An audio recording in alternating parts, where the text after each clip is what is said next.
여러분, 우리가 살면서 받는 은혜는 모두 누구를 위한 은혜일까요? 우리가 은혜를 받는 당사자들이니 우리 자신을 위한 은혜일까요? 이 땅을 살아가는 동안 힘들지 말라고, 지치지 말라고, 어렵지 말라고 잘 살게 하시기 위해서 우리에게 주시는 하나님의 은혜일까요? 나를 위하여 하나님께서 은혜를 주신다 라는 말이 여러분에게 전혀 이상하게 들리지 않으신다면 아무래도 오늘 말씀이 여러분들에게는 충격이 될 것 같습니다. 왜냐하면 오늘 말씀에서 우리를 위하여 은혜를 주신 것이 아니라 그리스도를 위하여, 주님을 위하여 우리에게 은혜를 주신 것이라고 말씀하기 때문입니다.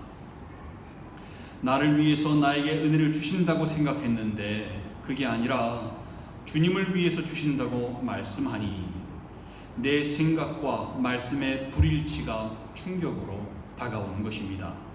그런데 여러분, 주님을 위하여 우리에게 은혜를 주신다는 것은 이상한 것이 아니라 그게 정상입니다. 신앙인이란 누굴 신앙인이라고 하죠? 주를 위해서 살아가는 사람을 신앙인이라고 합니다. 신앙생활이 뭐죠? 주를 위하여 사는 삶을 신앙생활이라고 하는 것입니다.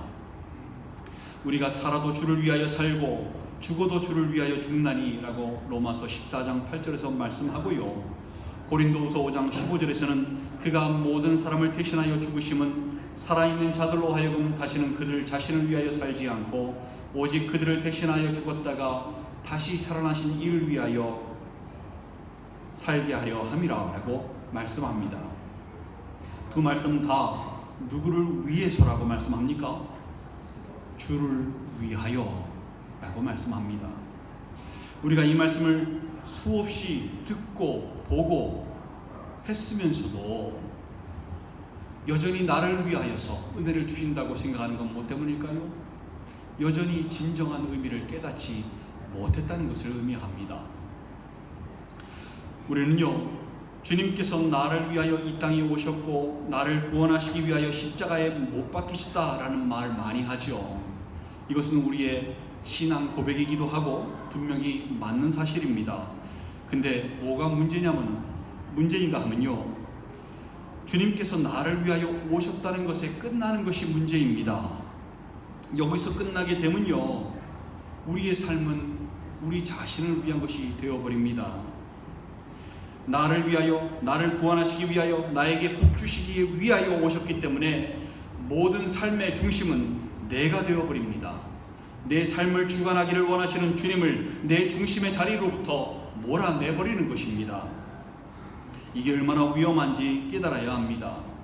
나를 위하여 살아가는 사람들은요, 주님을 믿는 목적도 내가 잘되기 위해서 믿는 것이고 신앙생활을 하는 목적도 내 자신의 목적을 달성하기 위해서이고요, 이 땅에서 잘 먹고 잘 살기 위한 것에 불과합니다. 주님의 존재가 나를 위해 계셔야 하는 존재가 되어버리는 것입니다. 그러다 보니 그 목적에 어긋나는 경우, 즉 내가 생각하는 복이 나에게 오지 않는 경우 낙심하며 시험에 빠지며 감정적인 존재가 되어서 주님이 정말 계시는 거냐, 나는 정말 못 느끼겠는데 라고 하면서 불신앙의 소리까지 하면서 업앤다운이 심해서 그렇게 불신앙의 모습으로 있는 것을 우리는 볼 수 있습니다. 이것이 주를 위해서 살아가는 신앙인이 아닌 나를 위해서 살아가는 신앙인들이 갖는 엄청난 착각인 것입니다. 나를 위하여, 나를 구원하시기 위하여, 나에게 복 주시기 위하여 오셨다는 것으로 끝나는 게 아니라 이제는 그 나를 위하여가 주를 위하여로 바뀌어야 하는 것입니다. 살아도 주를 위하여 살고 죽어도 주를 위하여 죽는 신앙 고백으로 바뀌어야 하는 것입니다. 여러분은 누구를 위해서 사십니까? 무엇을 위해 일을 하고 무엇을 위해서 돈을 벌고 무엇을 위하여 공부를 하십니까? 무엇을 바라며 기도를 하십니까? 만약 그 목적이 주를 위해서가 아니라 나를 위해서라면 지금 뭔가 심각하게 잘못되었다는 것을 의미합니다. 내가 지금 신앙인으로서 살고 있지 못함을 증명하는 것이기 때문입니다. 주를 위해서 사는 삶이 신앙생활인데 나를 위해서 사는 삶을 살아가니 신앙생활이 아니라 자기 중심의 생활을 하고 있게 되는 것입니다.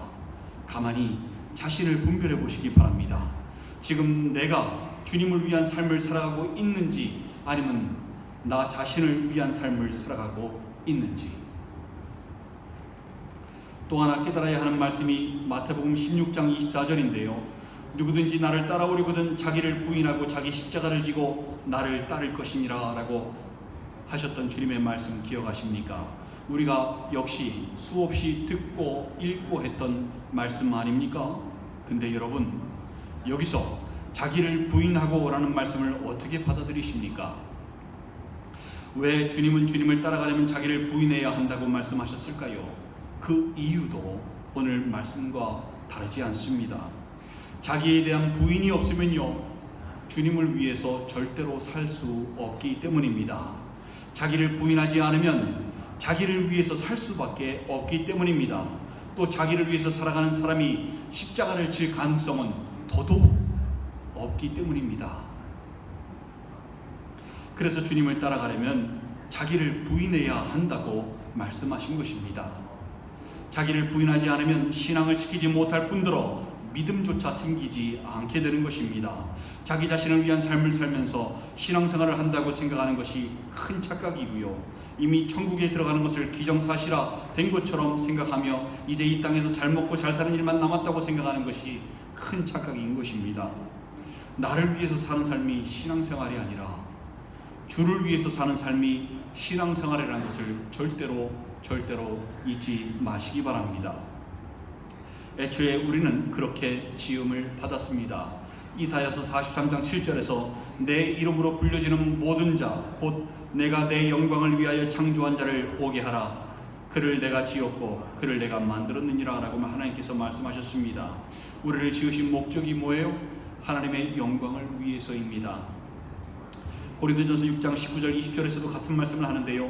너희 몸 너희가 하나님께로부터 받은 바 너희 가운데 계신 성령의 전인 줄 알지 못하느냐? 너희는 너희 자신의 것이 아니라 값으로 산 것이 되었으니 그런즉 몸으로 하나님께 영광을 돌리라 라고 말씀합니다. 주를 위하여 산다는 것은요, 이렇게 주님께 영광을 돌리기 위하여 산다는 것을 의미하는 것입니다. 우리 삶으로 주 하나님께 영광을 돌리는 모습이 삶 속에서 깊숙이 습관이 되어 있어야 하는 것입니다. 그래서 고린도전서 10장 31절은 이렇게 말씀하지요. 그런즉 너희가 먹든지 마시든지 무엇을 하든지 다 하나님의 영광을 위해서 하라라고 말씀하시지 않습니까? 너무나 잘 알고 있는 말씀 아닙니까? 근데 진정한 의미는 가슴에서 받아들이지 않는 모양입니다. 여러분, 반대로요, 하나님의 영광을 위해서 할 수 있는 일이 아니라면 그것이 세상적으로 나에게 아무리 이득이 되는 일이라 할지라도요, 기회라고 할지라도요, 하지 말아야 합니다. 우리의 삶은 오직 하나님께 영광을 돌리는 일에 그 모든 것들이 초점이 맞춰져야 하는 것입니다. 이제 구체적으로 은혜를 주신 목적에 대해서 알아야 하겠는데요. 오늘 말씀에서 그리스도를 위하여 너희에게 은혜를 주신 것은 다만 그를 믿을 뿐더러 또한 그를 위하여 고난도 받게 하려 하심이라 라고 말씀합니다. 이 안에 은혜를 주신 목적이 들어가 있습니다. 바로 주님을 믿는 것과 주님을 위하여 고난도 받게 하기 위해서입니다. 은혜를 주신 목적이 먼저 주님을 믿게 하기 위해서인데요. 여러분 한번 생각해 보십시오. 믿고 나서부터 은혜를 주시는 것일까요? 아니면 믿기 전서부터 은혜를 주시는 것일까요? 우리가 보통 믿고 나서부터 은혜를 주셨다라고 생각하기 쉬운데 아닙니다. 오늘 말씀에 명확하게 그 답을 말씀하는데요. 믿기 이전부터 은혜를 주시는 것입니다. 주님의 은혜가 아니면 주님을 믿을 수 없기 때문입니다. 주님의 은혜가 아니면 말씀을 들어도 읽어도 믿을 수 없는 것입니다. 주님의 은혜가 있어서 우리가 믿을 수 있는 것입니다. 그러면 안 믿는 사람들은 뭘까요? 주님께서 그들에게 은혜를 안 주셨기 때문에 그들이 믿지 않게 된 것일까요? 아닙니다. 모든 사람이 구원받기 원하시는 하나님의 마음을 성경을 통해서 우리는 알고 있지 않습니까? 하나님께서 그들에게 구원을 받기를 원하시고 그래서 그들에게 은혜를 계속해서 주십니다. 근데요, 문제가 뭐냐면 그들이 하나님의 은혜를 헛되이 받는다는 것입니다. 고린도후서 6장 1절 2절에서 하나님의 은혜를 헛되이 받지 말라 이르시되 내가 은혜 베풀 때에 너에게 듣고 구원의 날에 너를 도왔다 하셨으니 보라 지금은 은혜 받을 만한 때요 보라 지금은 구원의 날이로다 라고 말씀합니다. 하나님의 은혜를 헛되이 받으면 받을수록이요 믿음과는 거리가 멀어지고 구원과도 거리가 멀어지는 것입니다. 여러분들은 은혜를 주신 목적대로 주님의 은혜를 헛되이 받지 마시고요 날마다 더 큰 믿음으로 사시기를 간절히 소망합니다. 그 다음 은혜를 주신 목적이 주님을 위하여 고난도 받게 하시기 위해서입니다. 고난 받는다는 것 항상 들어도 유쾌하지 않는 말씀인데요, 주님께서 고난 받으셨지요. 그 고난을 받는다는 것은 우리도 그 고난을 받는다는 것은 차마 끔찍해서 생각하기도 싫은 것이 아마 우리들의 마음일지 모르겠습니다. 근데 입으로는 말을 잘합니다. 주님께 고난도 달게 받겠다고 고백해 놓고선 막상 고난 앞에서는 움츠러드는 것이 인간입니다. 고난을 좋아하는 사람은 세상에 없기 때문입니다. 근데 성경을 읽다 보면요, 이 고난이 우리 신앙생활에서 필수이고 하나님의 뜻이라는 것을 알게 됩니다. 시편 34편 19절에서 의인은 고난이 많으나 여호와께서 그의 모든 고난에서 건지시는도다 라고 말씀하고요, 시편 119편 71절에서 고난당한 것이 내게 유익이라 이로 말미암아 내가 주의 율례들을 배우게 되었나이다 라고 말씀합니다. 로마서 8장 17절에서는 자녀임은 또한 후사 곧 하나님의 후사요 그리스도와 함께한 후사니 우리가 그와 함께 영광을 받기 위하여 고난도 함께 받아야 될 것이니라 라고 말씀하고요, 디모데후서 2장 3절에서는 너는 그리스도의 좋은 병사로 나와 함께 고난을 받으라 라고 말씀합니다. 야고보서 5장 10절에서는 형제들아 주의 이름으로 말한 선지자들을 고난과 오래 참음의 본으로 삼으라 라고 말씀하고요, 베드로전서 3장 17절에서는 선을 행함으로 고난받는 것이 하나님의 뜻일진데 라고 말씀합니다. 아무 것이나 고난이 아니라 선을 행함으로 고난을 받는 것이 고난이고요, 그 고난이 바로 하나님의 뜻이라고 말씀합니다. 고난 중에는 우리가 잘못 선택한 곳으로 오는 고난, 우리 마음을 다스리지 못한 것으로 인해 오는 고난, 우리가 지은 죄악으로 인해 발생한 결과로 오는 고난이 있는데 이것들은 하나님의 뜻으로서의 고난이 아닙니다.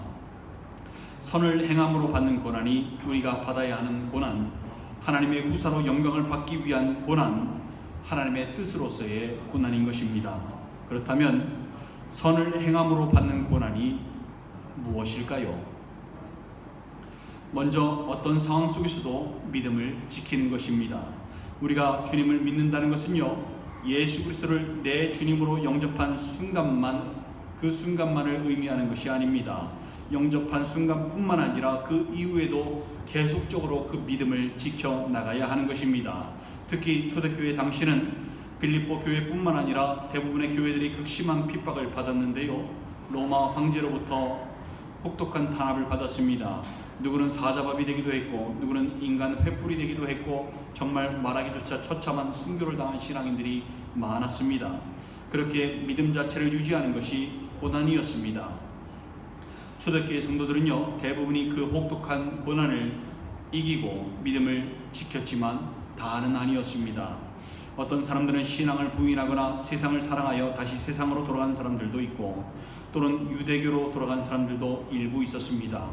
이러한 행동들은 그리스도의 십자가의 고난을 헛것으로 만드는 것들이었습니다. 그래서 히브리서는 이러한 사람들에 대하여 그렇게 하지 말 것을 권면하면서 이러한 행동들은 용서받지 못할 죄가 된다고 말씀했습니다.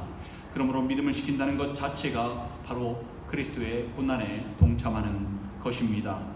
이것은 오늘 우리들에게도 동일하게 적용되는데요, 우리는 주님을 영접했을 뿐만 아니라 많은 은혜들도 받았고요, 지금도 받고 있습니다. 그런데 우리가 유념해야 하는 것은 사람이 길을 걷다가 넘어지는 것은 바위돌에 걸려서 넘어지는 것이 아니라 작은 돌뿌리에 걸려서 넘어진다는 것입니다. 큰 것은 잘 피해놓고 작은 것에서 무너지는 것이 신앙인이고 그런 신앙인들이 많은 것입니다. 그러므로 우리들은 언제든지 넘어질 수 있다는 것을 깨닫고 어떤 상황에서도 받은 이 은혜와 믿음을 지켜야 하는 것입니다. 주신 은혜를 헛되이 받아서는 안 되는 것입니다. 그것이 그리스도의 고난을 헛되지 않게 하는 것이고 주님의 고난에 동참하는 것이라는 것을 여러분 깨달으시기 바랍니다. 그 다음 선을 행함으로 받는 고난은 어떤 상황에서도 복음을 전하는 것입니다. 주님을 위해서 고난을 받는다는 것은 어떤 상황에서도 나의 믿음을 지킬 뿐 아니라 어떤 상황에서도 주님의 복음을 전하는 것입니다. 이것을 디모데후서 4장 2절에서는 너는 말씀을 전파하라, 때를 얻든지 못 얻든지 항상 힘쓰라라고 말씀합니다. 베드로전서 3장 15절에서는 너희 마음에 그리스도를 주로 삼아 거룩하게 하고 너희 속에 있는 소망에 관한 이유를 묻는 자에게는 대답할 것을 항상 준비하되 온유와 두려움으로 하고 라고 말씀합니다. 우리는 복음을 전해야 합니다. 말로만이 아니라 우리의 삶으로 주님의 향기를 드러내야 합니다. 선한 영향력이 누군가의 삶을 변화시키는 것입니다. 그리고 신앙인들 서로를 강한 면역력을 서로에게 끼치게 되는 것입니다.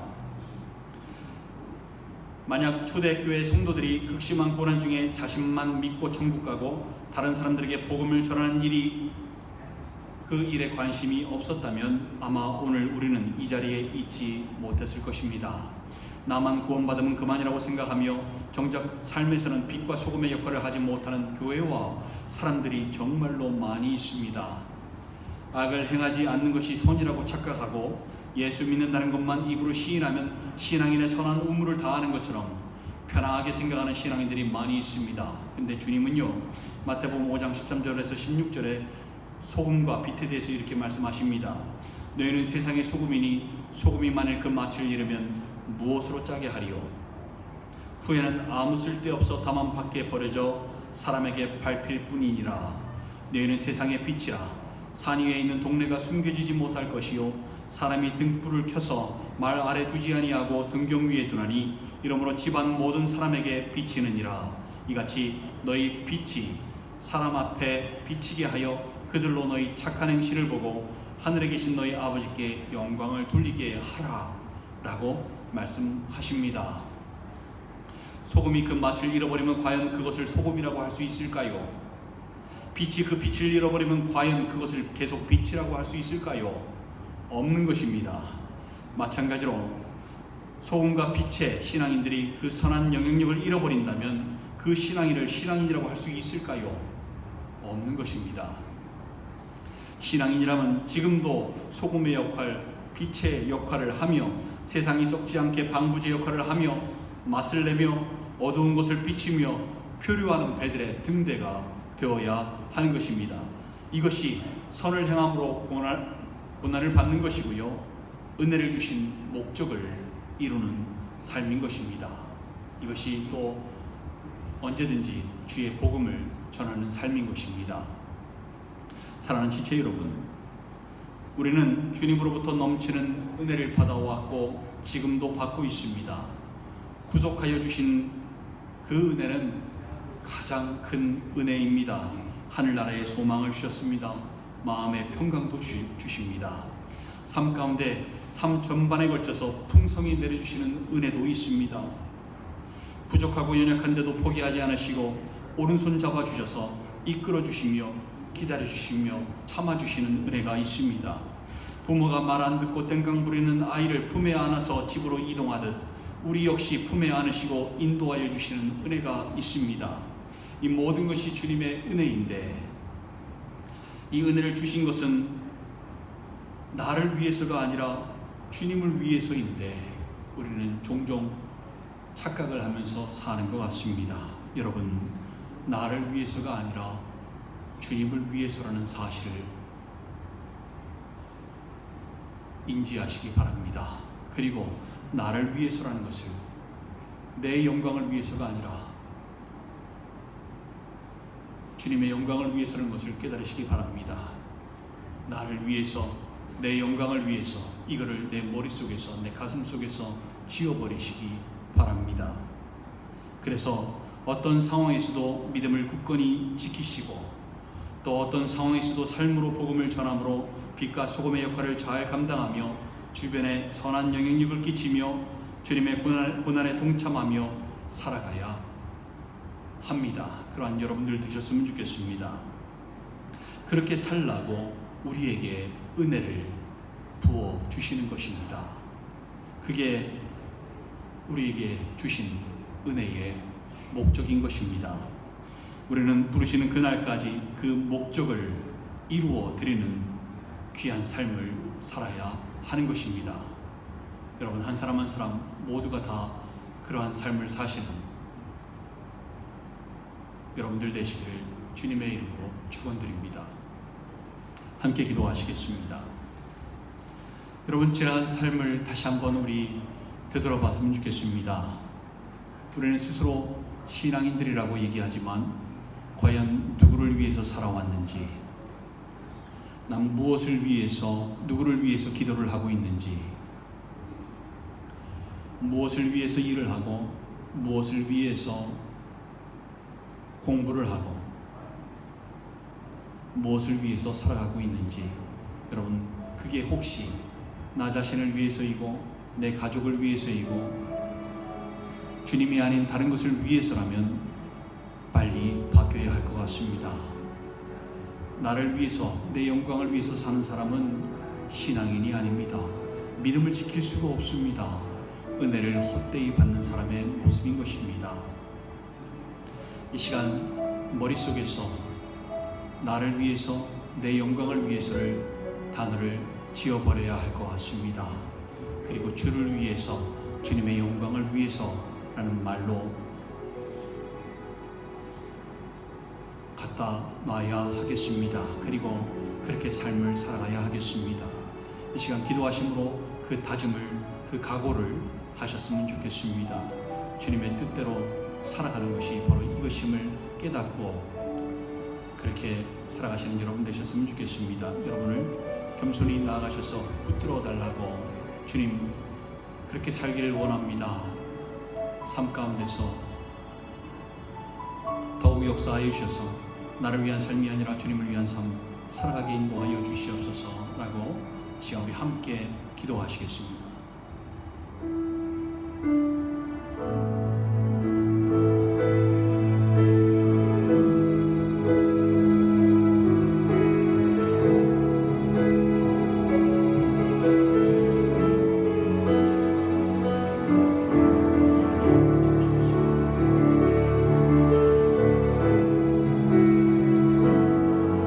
주님을 위해서 사는 것이 신앙입니다. 주님을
아버지 하나님, 저희들 이 시간, 지난 시간들 되돌아보며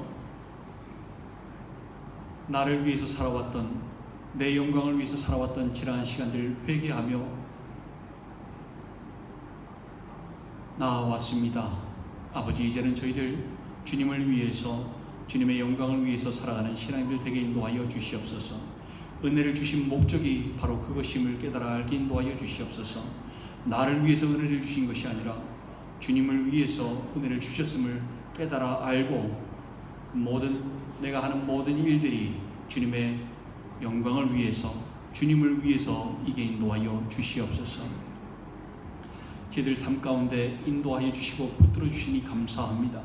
더욱더 주님의 큰 은혜 가운데 살아갈 수 있도록 한 사람 한 사람 굳건히 붙잡아 주시옵고, 예수님의 이름으로 축복하며 기도 올리옵나이다.